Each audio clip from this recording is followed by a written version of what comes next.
Hello and welcome back to another edition of the E Show, episode number 13. Once again, my name is Neil Ravin. Another week, new guest. Let's welcome in Andy Heinze from the Valley Junior Warriors. And we'll jump right into it with Andy. So your team has kind of been struggling a little bit here since the end of January, but you have 3 wins, all against the team that has the most points in the entire EHL, the New Hampshire Avalanche. What is it about your team against the Avalanche that does you match up well against them? Well, I think it's one of those things where you're a little bit more focused when you're playing, top teams in the league, and that's one thing that we've maybe struggled with is consistency throughout the year. We started a little slow and get going, guys get on the same page, and but lately working with this group, it's been one of those things where I think you come down towards the end of the year and there's so many kids so focused on college stuff, but and we're trying to do a good job with all that, and it's starting to all come together. But I think really it's just a matter of playing the top team and being focused to play them. And I do really believe that it's a matchup situation where we try and do certain things to limit some of their team speed and play to our advantage as well. So, as you go through it and get used to how teams play, and we've played them quite a bit in the second half here. So, we've had some really good games against them, and we dropped 2 last week to them, and then came back and beat them again this week. So, I'd like to see a little more consistency out of us. In the rest of the league games here. Yeah, well, it was interesting because last week, I'm glad you brought that up. That was the first time that they had actually beat your team. I was talking with their head coach, Chris Terrell, for a while, that they had beat every team in the league except for your team until this past week. But shifting gears off of that, every year I get asked about who my favorite players are across the league. And obviously there's guys who, rack up the most points and stuff like that. And for your leading scorer, I've always been impressed with the way that he plays every single night. And that's Jimmy Pelton, your captain. How key was it for you to have him come back this season and lead your team? Well, he's a guy that anytime you get players back that are used to how you want to do things, how you want to play, some of the systems, which can change year in and year out with your personnel, but he knows what's expected, and it's always good to have players back. But especially you're one of the players that was a big contributor the previous year with Jimmy. He was a good starting point for us to also get a few other kids in.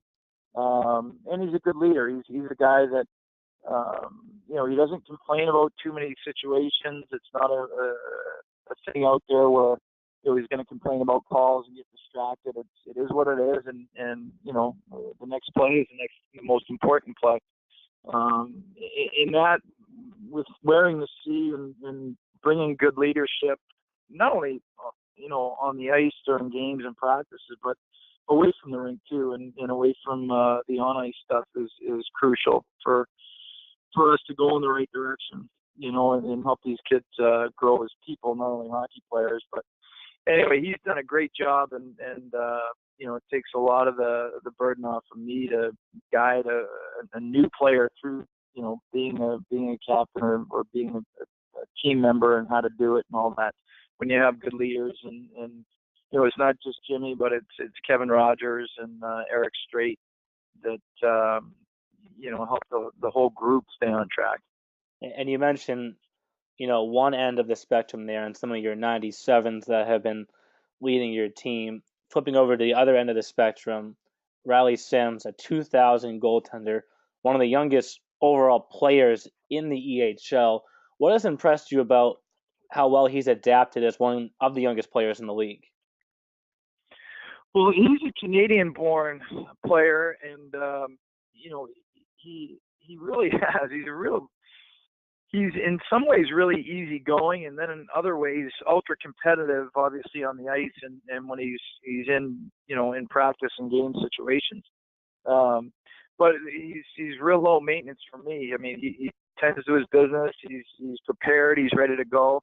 and he's a good, solid goaltender.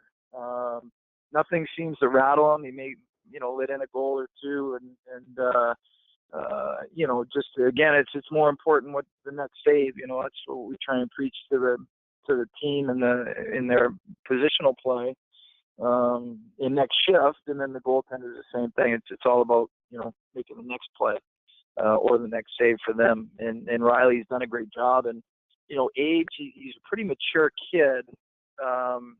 Even though he is one of the younger kids in the league, he's just got that mature personality and focused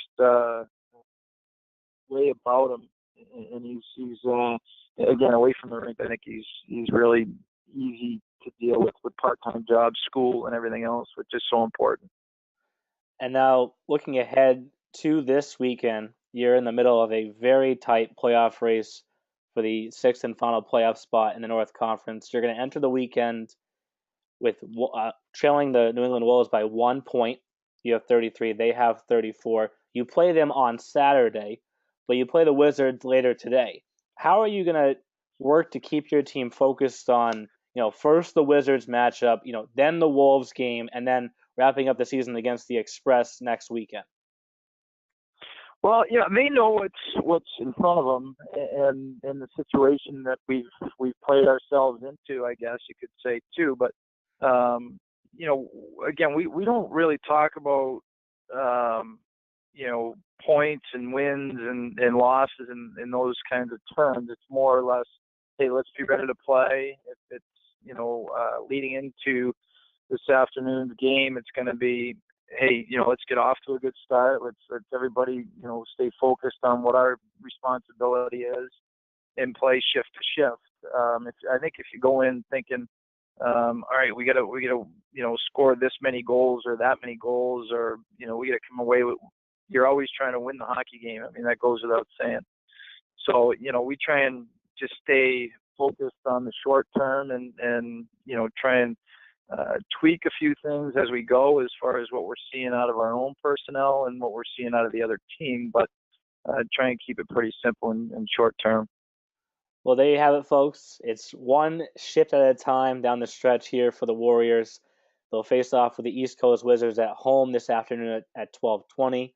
The Hockey TV game of the week tomorrow night against the Wolves at 6:30, and then wrap up the regular season next Friday against the Walpole Express at 12. You can watch all those games on Hockey TV, and good luck down the final stretch here, Andy. Thanks, Neil. I really appreciate it.